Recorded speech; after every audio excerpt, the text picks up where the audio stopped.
I'm going to do, you guys have to accept it. I'm going to do 90 seconds on what Heisa just said, or maybe 2 minutes, and then we'll dive into our topic for the week. So I don't know if anybody here has to make cold calls, or even if you're at a, Catherine, yes. So if you're at a networking event, Jonathan, William, all right, you're the only few. But you're meeting somebody for the first time, and the typical response, back to that pattern, the pattern response when I deal with a salesperson is, I'm not interested. Jonathan, I know whoever you call, though, they are always interested to take your call, right? They never hang up and they're always interested. Catherine as well. So what we have to do is, let's go back to where we were last week and talk about the pattern interrupt. We have to create in any situation some level of pattern interrupt to disrupt that pattern, that autopilot sequence that says salesperson not interested. So in the form of a cold call, or a form of, maybe it's you're at a conference or a networking event and you're meeting somebody, at the front end of the cold call, Heisa, you're familiar with this. I think, Catherine, you're familiar. Hey, you're asking for the person in the first name. So John, if I'm calling you, I go, hello, John. And John says, John, play along for 1 second. Hi. Yeah, sorry. Imagine I'm calling you. Ring, ring, ring. Hello? Hello, John. Yeah. Hey, it's Dave. Hi, Dave. Hey, John, I'm getting the sense you don't recognize my name. No, I'm sorry. All of that was a pattern interrupt. First name basis, causing John to believe he might know who I am, me only giving up my first name, and then saying, chances are you don't recognize my name. Standard out of the book, it's Sandler. Very basic. Might say you may have never heard of Sandler, you may have never heard of on process, whatever it is, but something that is behind the pendulum, disruptive, as opposed to, hello, John, this is Dave Trapani from Sandler Training, located in Princeton, New Jersey. John goes, I already don't want to do business with you. Like, pattern interrupt. That's the whole shift there. That was 90 seconds or maybe closer to 2 minutes, but we will hit that in greater detail at a later time. Great question. Catherine. I have a question. So if you're leaving a voicemail and you want to get someone to call you back, they're not actually on the phone with you, is there a way that you can utilize that technique? All right, I'm recording this and I'm happy to share this. Yes. Hello, Catherine. This is Dave Trapani. I think it's important that we speak. Nothing urgent. Here's my number. Simple, basic. And the easiest way to get someone to call you back is, hey, Catherine, this is Dave. My number is 732-789-5409. I was calling, click, and hang up. They'll always call to figure out what you were trying to tell them. Easy way to get them to call you back. By the way, we could spend an hour on cold call stuff, but I have to stay somewhat focused on our agenda. Any other questions before I dive in here? All right, so we're going to talk about pain today. And pain is the only reason why people buy something or make decisions in what it is that they do. I'm trying to pull up. I flipped my screen for a second here. If you guys can give me one moment. See if I can get to this, because I do like a couple of these slides and I clicked off.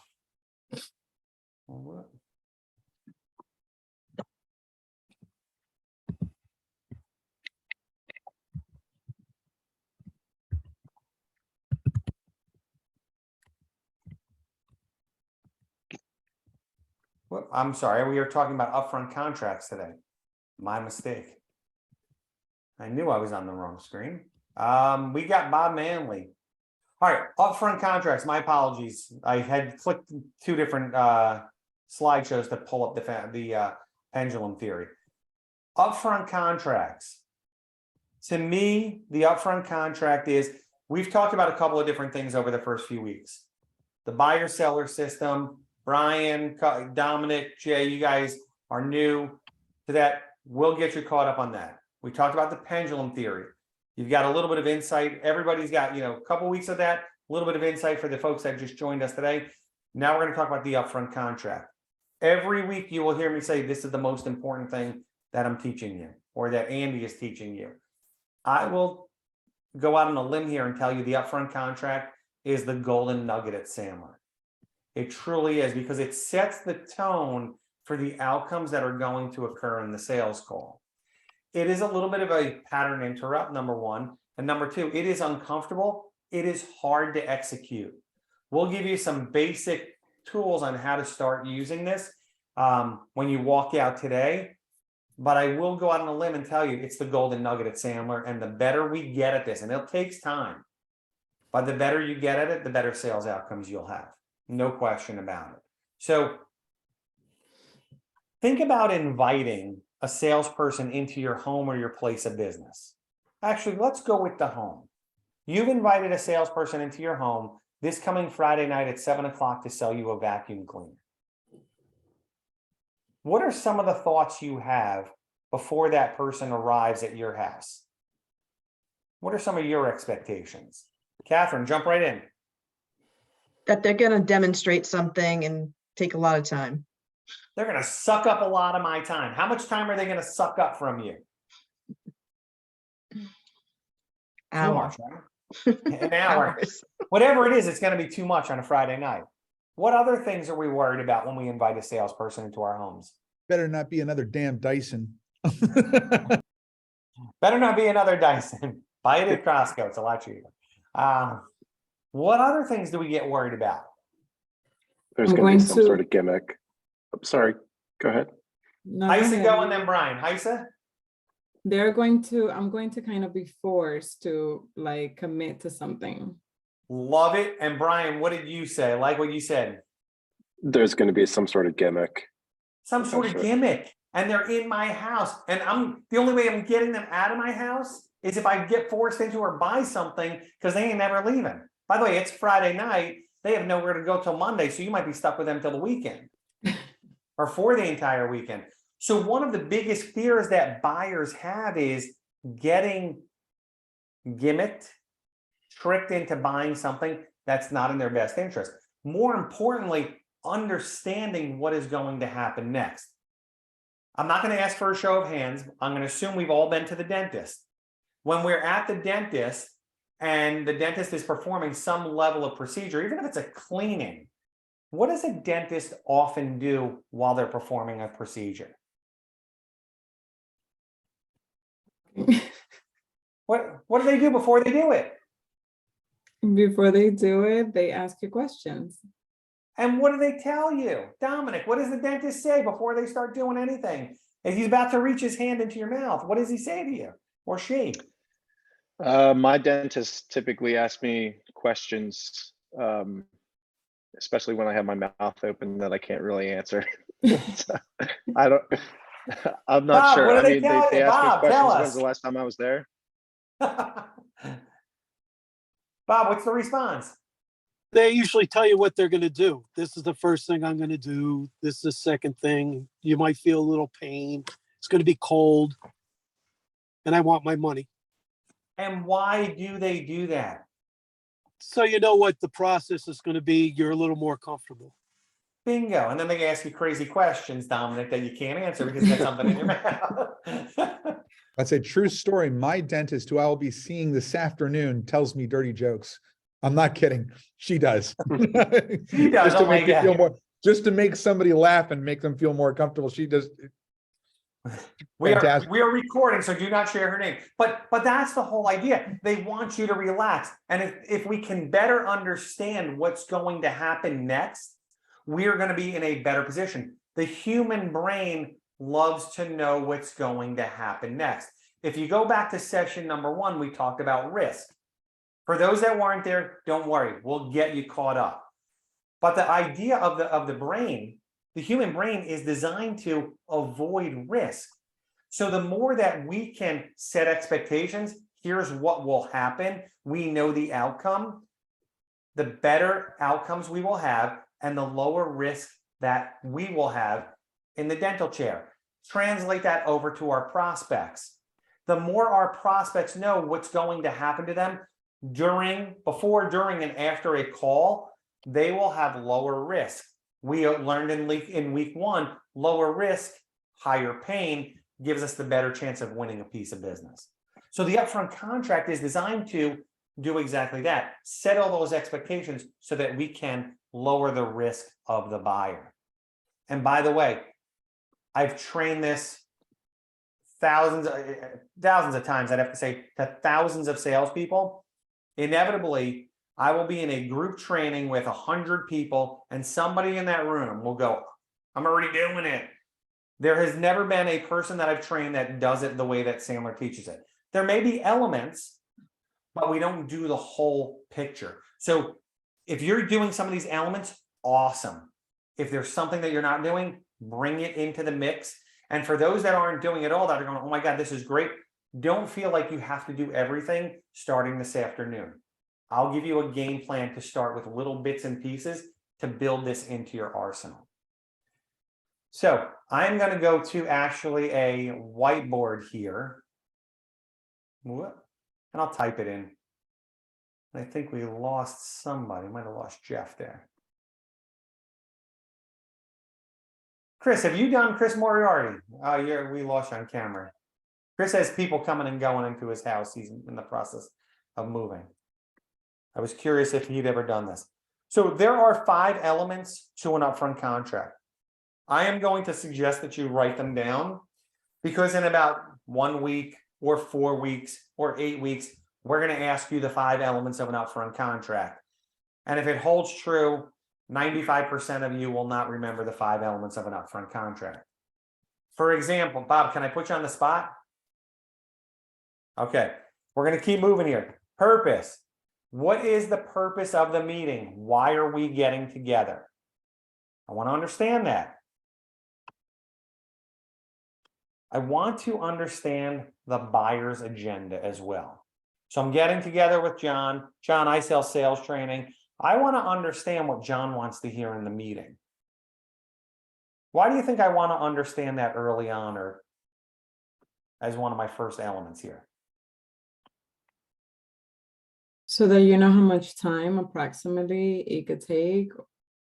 Ooh, I can figure out how much time. Absolutely, Heisa. A+ for that response. Anybody else want to understand or want to tell me why I would want to know the buyer's agenda or John's agenda?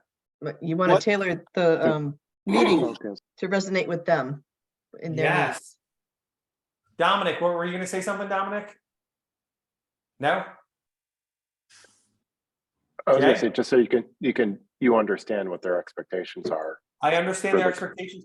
I want to tailor the meeting around them. I want to understand the time. And Jay, were you going to drop something in here?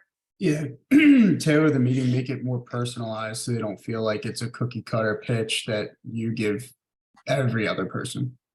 Boom. Jay, how many sales calls have you gone on in your last few months? By the way, guys, A+, awesome. How many sales calls have you gone on in the last several months? Do about 3 a day, so A lot. yeah, I don't know. Last Wait, month, by the way- last month was kind of quiet, but I don't know. A lot, a good amount, 30, 40. But by the way, when everybody heard you say about 3 a day, everybody was like, holy cow, that's a lot. I do mine mostly in person though, but to speak to that point, I like my meetings in person. Post-COVID, not a lot of people Okay. are doing that, so you can get out in front of them. But Okay. I would say about 3 in person a day. Cool, cool. Is your first meeting, and I'll try not to give you the answer I want to hear, but there's an answer I want to hear. Are most of your first meetings pretty similar? Yes. Okay. So the reality is it's hard to really tailor a meeting because every first meeting is the same, but I want the prospect to feel like this meeting will be the same or will be tailored to them. And that's what the upfront contract will do here. Jay, and by the way, I love the way that you kind of teed us into that. So I want to understand the buyer's agenda.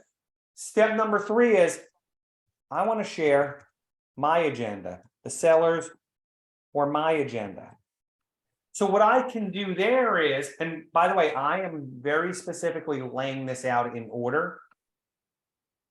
Purpose doesn't always play a role, and I'll explain that later on, but I want to get the buyer's agenda first, because what I can do with my agenda then, as a form of practice, is I can fill in any gaps. So if I'm meeting with Jay and Jay says, you know, I want to talk to you about these 3 items, if he's missing something that's important to my sales process, I can drop that in and say, hey, you probably want to understand some of the companies and some of the stories that we've helped. And I can fill in any gaps that Jay has left for me.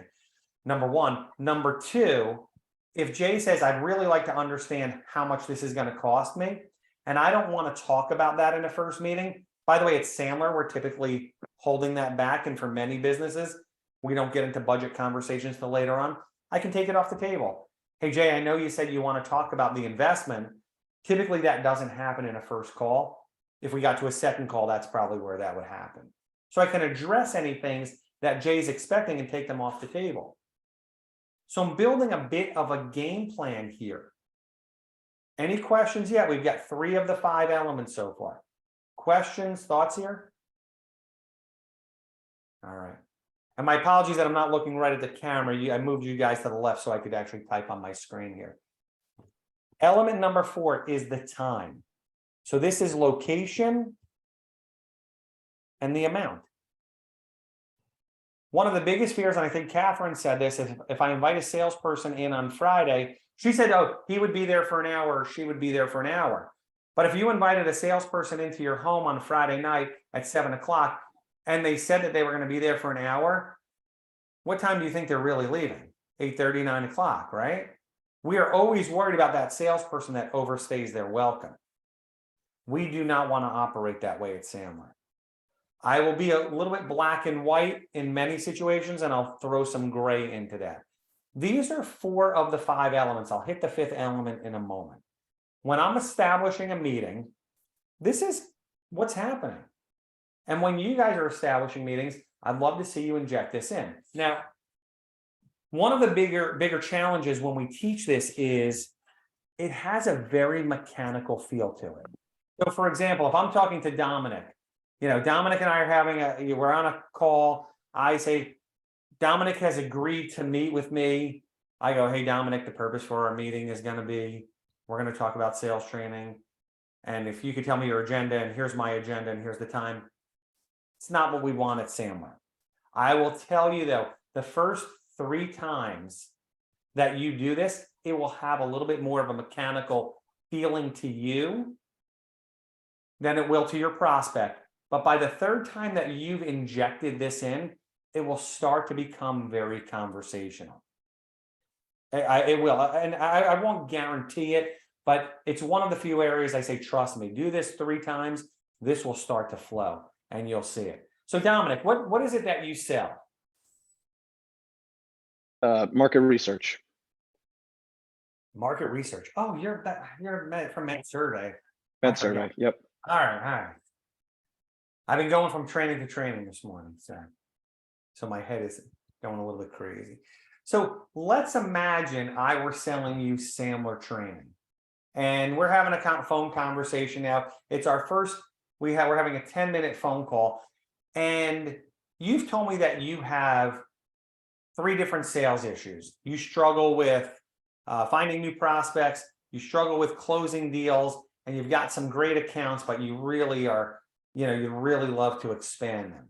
Okay, let's assume that those are the 3 elements that you've thrown out.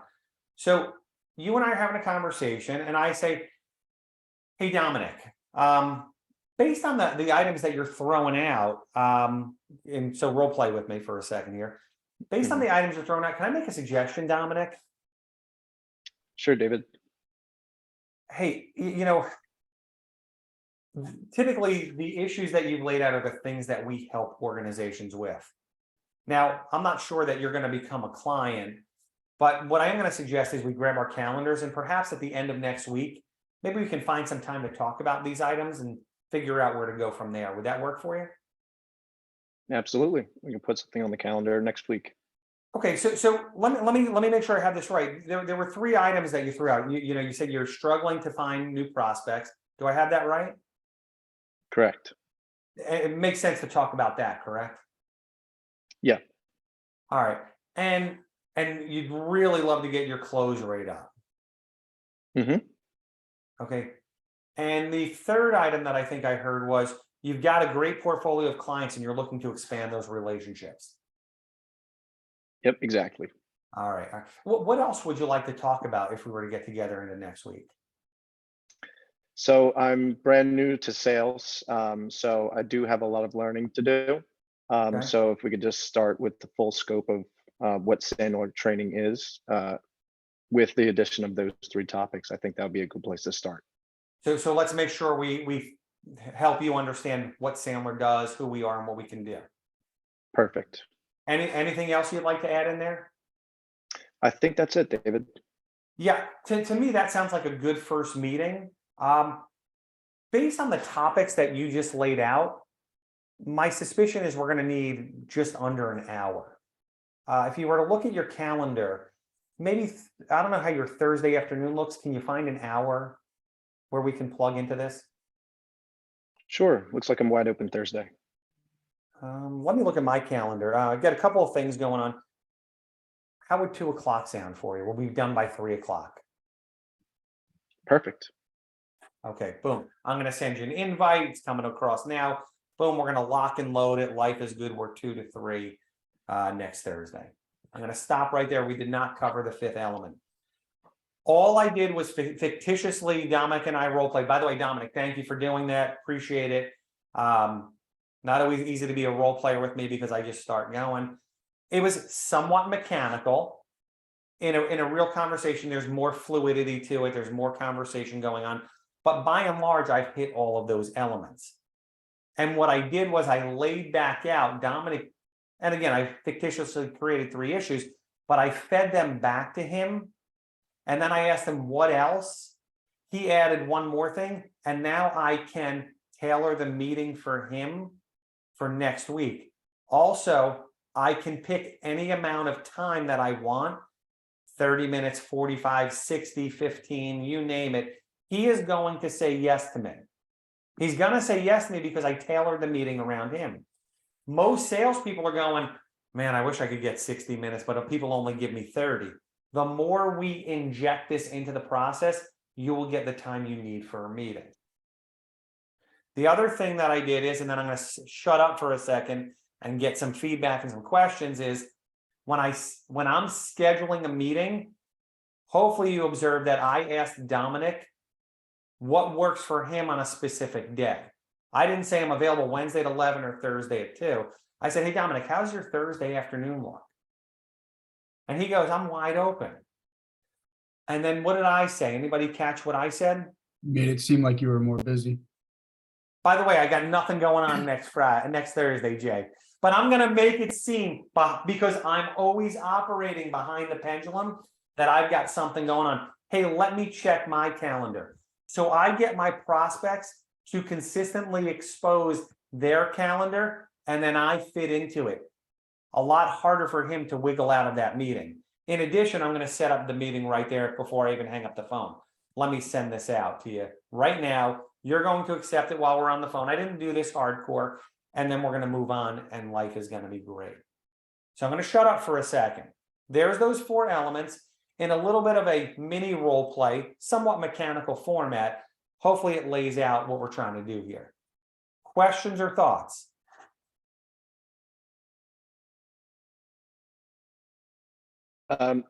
Just a thought. I noticed in real time, just speaking about the pendulum, I saw that happening when you said that you had to check your calendar. So I was kind of reading the process as it was going. So I thought that was Nice. pretty neat. That's a great observation. Your Excellent. prospect will never see any of this stuff. They might a little bit. I think one of the things that's been helpful for my students is on occasion, close your eyes and think about yourself being the prospect to somebody who's role playing or presenting it that way. Because it's really all about making the prospect comfortable. Some people have problems doing that as a salesperson, but when you receive that and it's a good upfront contract, you'll understand the power of what it really does, the impact of the credibility, of the respect given back, of the taking the pressure out. So don't close your eyes for too long in my classes, because that's not going to fly. But when we're doing upfront contracts, think about yourself in that position. There you go. Other comments, questions? All right. No comments. All right. Brian, by the way, Brian was very quick to go back onto mute because he's like, if I leave my line unmuted, I might get called on. I was about to sneeze. Yeah, I think that I'll make a comment about this. I think that this keeps everything really well organized. And just being really well organized and really customer centric can really put your prospect at ease. But also I love the getting your calendars out, David, and I never really thought about kind of making it seem like, oh, do I have the time available for you? So that's something, again, counterintuitive for me. I'm learning so much from this course that I've never done in my past. Normally I would be, trying to get the customers to fit their schedule and make myself available and move things around for them in the past. Yep. But I like Yes. this a lot better. I love that, Catherine. And the moment they expose their calendar to you, you know you're getting the appointment. If they get wishy-washy, that's going to be I'm not busy, I'm not available. Yeah. Okay, maybe we shouldn't meet behind the pendulum. But the moment they say, yeah, I'm good Thursday anytime, now I can figure out if I can fit it in. And if I can't, I should have no fear about saying, you know what, Dominic, Thursday afternoon is not. Now, if you notice, I guided him into Thursday afternoon. That was intentional. And I can give you some more tactics there because I knew I'd be available Thursday afternoon. But let's imagine I said, hey, Dominic, how does the back end of your week look next week? And he said, well, Thursday afternoon is great for me. I could say, hey, Dominic, listen, Thursday's probably my worst day. What do you think Friday looks like? Is there a window of time? He will still find time for me. He won't back out. So don't ever be afraid when you're following this process that your prospect will back out. The moment they expose their calendar, you're getting the meeting. Yeah, Dave, I actually have another question. This is likely covered in previous meetings already, but how do you know that you're talking to the right person in the first place? Or is there like some type of discovery phase that goes on beforehand, or how do you get to this point to even So do it's a great these question, steps? Dominic, and we have yet to cover that. So let's assume for argument's sake where we are today, we're talking to the right person. I've navigated to the right person. When we get to the decision step, which is still a few weeks away, that's when we're going to start to uncover, are we talking with the right people? So what's critical there is in the moment, we'll have to identify it. What's important about your question is, let's imagine I'm calling Andy and I know he's not the right person through the conversation. I'm going to navigate on the call to make sure that we end up with the right folks. So I might do something like this. Hey, Andy, you know what? Suggest you and I meet and we'll do the whole thing. It's going to be 30 minutes. I might start to tee up a little bit of an outcome where I say, hey, Andy, at the end of our first meeting, and I'll give you guys this in a moment. At the end of our first meeting, I think a couple of things could happen. One is, if we were to go forward, we probably want to include some other folks from your organization in our second meeting. Maybe somebody from your marketing group or from your HR group. That typically is how we operate in a second meeting. Does that work for you, Andy? Sure, works good. He's going to say yes. So what I'm doing there, Dominic, and I hope everybody caught that, is I'm telling Andy what he's going to do in a future time. And the likelihood of him agreeing to it goes way up when I do it in advance. So Dominic, if I said to you, hey, listen, Dominic, I'm going to need to borrow $20 from you, probably at the end of December, you're more likely to say, okay, I'll give you $20 at the end of December versus me going, hey, Dominic, you got $20 today for me? So I'm just teeing it up for the future. I can set the stage for some of those expectations.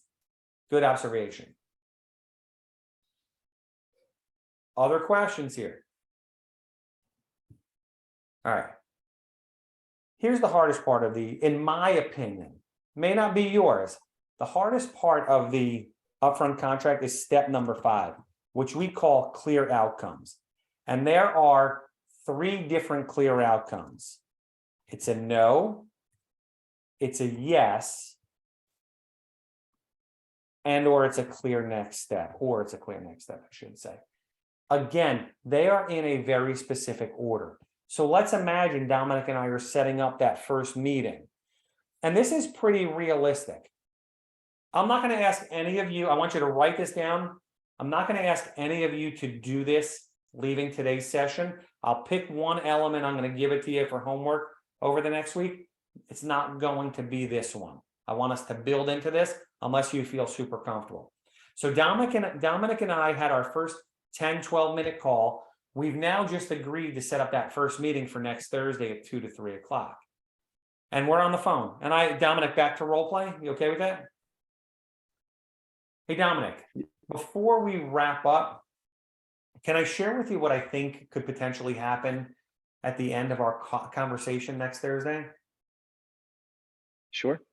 Yeah, I think there's 3 potential outcomes. Number one is no. Either one of us can say this is not a fit. And if that's the case, we will just part ways. Life moves on. All is good. Are you okay with that? Sure. That sounds great.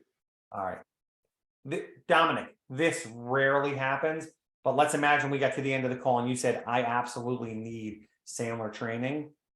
If you were to get there, and I don't think we will get there, but if you were, we have a process for doing that. Again, I don't expect that to happen. You okay with that? Yeah, of course. Here's what I do see. The most likely outcome is, let's imagine during the call, we feel like there's a fit, but we're not 100% sure what it is. What I'm going to ask you to do is we're going to open up our calendars just like we did today, and we'll schedule a second meeting. And it's in that meeting we can do a deeper dive into what specifically we could help you with, talk a little bit about the investment, and determine whether or not we should be going forward. Does that make sense for you? Yeah, absolutely. All right. So really, at the end of our first meeting next week, chances are it's not a buying meeting. We'll determine that if we go forward in another meeting. Before I let you go, any questions? No, that seems pretty clear to me. Cool. And I'll see you next Thursday at 2, and we'll see what the outcome is. Perfect. Looking forward to it, Dave. Okay. Thank you, Dominic. Awesome job again. Folks, we tend to, in sales, have meetings that go really well. Now, I don't know if it happens to anybody here, but with some of our other clients, this happens. The meeting goes real well. We walk away, the prospect and you say, this was a great meeting. I'll call you early next week and we'll get something set up. And then we start calling and we cannot get that person on the calendar. And we start chasing and chasing and chasing. Does that happen to anybody ever? Yes. William gave us the old, yeah. John, never happens at 8+, right? Didn't think so. This process ensures that you get clarity in the outcome. And at Sandler, going back to session number 1, a no is okay. Because if Dominic doesn't want to do business with me, I want to know there. I'd rather not have him set up a meeting or not set up a meeting and me chase him when there's no opportunity. But step number 3 ensures me that we're going to get to a next meeting and it's going to be calendared that day. So we're going to eliminate a lot of the chasing that goes on. And if you notice at Sandler, nobody buys in a first meeting. It's rare. I mean, I've been doing this for 12 years. I think I've had 2 clients buy from me in a first meeting. That's how rare it is. So I've just taken all of the pressure off of Dominic by saying rarely happens, almost never happens. It's not a buying meeting. He will show up. He will be disarmed. We could have a more thorough conversation. Oh, and by the way, I gave him the option that a no is okay. And we'll talk about alternative ways to talk about this. But for now, he knows no is on the table. That is the power in the upfront contract, setting these clear expectations and threading the needle to the finish line so the prospect never drops off your calendar. If we can do that, and we can do it effectively, it'll take a little bit of time, we're going to get better sales outcomes. Questions or thoughts here? A thought and a question for mine. So we just purchased a license with Gong, and I don't know if that Gong team has gone through this, but their initial kind of calls was exactly, every call had this upfront contract piece Yep. into it. And it was Yep. great. Just go from a buyer perspective, it kept the call very succinct. It was kind of on message. It felt like you didn't really go off on tangent, and everybody was really aligned to this and on the same page. So I think experiencing that from a buyer perspective, I thought it was a really powerful tool that our Gong sales rep and account manager used. And so as you were talking, I was thinking back on that conversation. Some of the exact wording that you were using was very similar to what they were using there, which I thought was great. Yeah. The second question I have is, for what Med Survey does, we're a services organization. There's some of the sales are just very ad hoc. It's a very project specific. So is there a slight tailorization of the outcomes depending on the purpose of what that call is? Because sometimes not every call is a sales call, but it's related to a sale or related to let's say a project that we're working on. Would you Yes. and maybe it's a different conversation, but like you take this guide and then you structure what your outcomes are going to be based on the purpose of the call? Because I'm assuming it's not always going to be a yes or no where the outcome that you want the outcome to be. Yeah, Brian, great question. So Gong is a Sandler client, Sandler partner. So that's why you're seeing, and there is data that shows, don't hold me to the number, but Gong has identified that sales calls that have the upfront contract in them have a 70% greater chance of closing based on some data. But yes, your observation here, I think, is super for everybody to hear, because I probably would have skipped over it. I'm giving you guys the generic step one in a sales process upfront contract. What we will build over time and what you will build is that you're going to want to inject this in. And in a sales call, in a third sales call, this is going to sound different than the first sales call. My outcomes in a third sales call might be, hey, listen, Brian, we're going to get to the next call, and we're going to review the draft contract.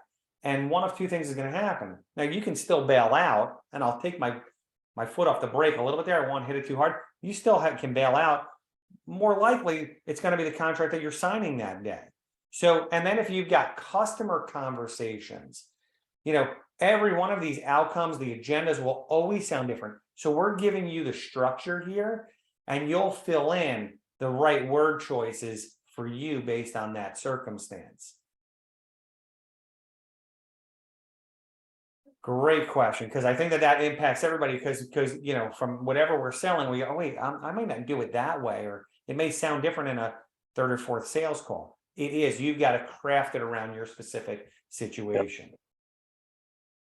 Brian, to your observation, I've seen Gong calls where it's not obvious to the salesperson, but it's also not obvious to the buyer what the purpose or the agenda is. So they're all throwing punches, hoping they're figuring out where they're going. Whereas if they stated it up front, we shouldn't have this conversation yet because we need to have X, Y, and Z involved. If this is the purpose, let's get them in here, re-tee it. We can get that done. It's really sloppy when you don't tie that down up front. Yeah, I agree. Other questions or comments?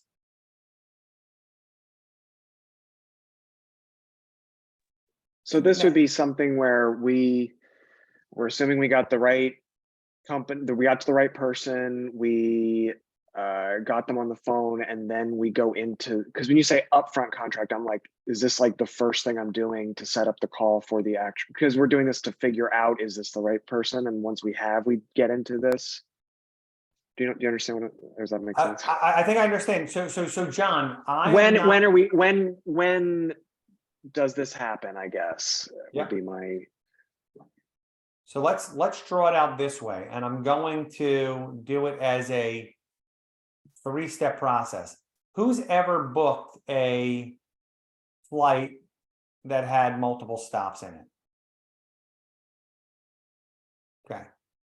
So I'm going to equate a selling process. I'm not suggesting to anybody to follow this selling process. I'm merely doing this as an example. John, your question was awesome. So let's imagine I'm flying from Newark to Charlotte to LA. I got to make my flights, because if I don't make my flights, I am never getting to LA. I make a cold call. That's the CC. We haven't taught you this. We will. At the beginning of the cold call, I have a mini upfront contract. I say something, hey, John, I'll take 30 seconds, tell you why I'm calling. At the end of that call, you can hang up on me, or we could have a further conversation. At the conclusion of my first call, which is really where I started with Dominic, we're now closing out the call. There's my first upfront contract. Before I hang up that phone, you guys witnessed, I'm setting up that upfront contract. Dominic and I agree that we're meeting next Thursday. I now arrive at his office, or I'm on Zoom. I open the meeting with that same upfront contract that we just established.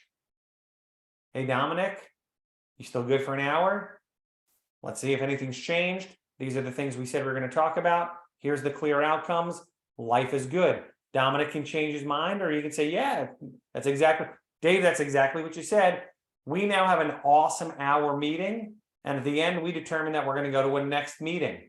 He said, yeah, I'm ready for step number 3 in this process. Second in-person call. I reestablished the upfront contract. Dominic, next time we get together, we're going to review what Sandler can do for you. I'll give you a little bit of detail, show you a bit of the curriculum, get you into what it is, how we're going to help solve some of these challenges that you have. Let's open up our calendars, and I'll bring a draft agreement with me. I now take this upfront contract. When I show up the next time, I bring it there. Dominic, I follow the same process. We get to the end. Dominic says, Dave, this is awesome. He signs on the dotted line. I set another upfront contract because Dominic is now a client. Hey, Dominic, let's get our calendars on. Let's do our first coaching call. 30 minutes, you and me. We're going to talk about what challenges you have. So, John, your question is awesome. I am consistently setting upfront contracts throughout the entire selling process. In addition, let's go to a complex sale like Brian or Catherine. We need data, right? Catherine, you need data in your sales process. Brian, Yes. you need data in your sales process, right? We need data before we can get to the finish line. Guess what I'm setting up? John, what am I setting up on the data? Brian said he's going to get me some data. What do you think I'm going to set up? Upfront contract and schedule when you're going to have the data. Or Boom. yeah. Brian, when will we have the data? Brian says, I'll have it to you by Wednesday. I set up an upfront contract. Brian, let's get that calendar. 15 minutes. We'll review the data. We'll make sure it's in good order. We'll see that we can use it. From there, we'll go to our next meeting. We're establishing these milestones, these checkpoints that never leave it to chance that the prospect is going to deliver what they said that they were going to deliver. Because Brian's new to Med Survey, but Brian or Catherine or anybody else, we've expected something from a prospect. They were going to send us over their specs or their resume, Heisa, and they didn't do it because we didn't have an upfront contract. We didn't hold them accountable to delivering the goods on any specific time. We end up calling, chasing, trying to figure out when are you going to send us the data. Don't have it yet. It's 3 months later. We awarded the project elsewhere. I don't want to get too overkill here and make it sound like Dave's upfront contract crazy. I am. However, it creates the threading from step to step to step in the selling process. John, great question. Does that help a little bit? Yeah, because I didn't, I was like, oh, am I calling somebody? Hey, it's John. You remember doing that? And then going like, hey, let me set up our next call. Like, I just was kind of trying to get a sense of like where it is. Now, when you're going into from the cold call to the first call and you're reestablishing the upfront contract, you're taking the information from the previous call and kind of reconfiguring that. Yep. You're not like saying the same thing over and over again. You're, oh, I learned this call. So now for our next call, I'm going to reestablish, okay. Bingo, bingo. And guys, we are at level 1. There are, when we're teaching this, I have clients that say, you're doing an upfront contract again? I say, yeah, when you get it right, we'll stop doing it. It's to really get it to that next, there's always another level. And that's what we're going to do here. So we'll keep building on this. For starters, here's the only thing I want you to focus on. Every meeting you set over the course of the next week, I want you to be more assertive and clear about the time commitment. Catherine, 30 minutes. I'm not saying you have to do 30 minutes, but whoever your prospects are, the people you're talking to, stay focused on the time element. I will need this much time. It's all I want you to focus in on. We'll keep building this one up. Questions or thoughts before we wrap up? We're Just probably going real to start quick, losing. I do have one comment or question. So, you know, how we're threading those upfront contracts together into future meetings. Is that similar to getting an advance, David, or is that two separate animals completely? I'm not sure of the term in advance. Andy, are you familiar with that term? You're on mute.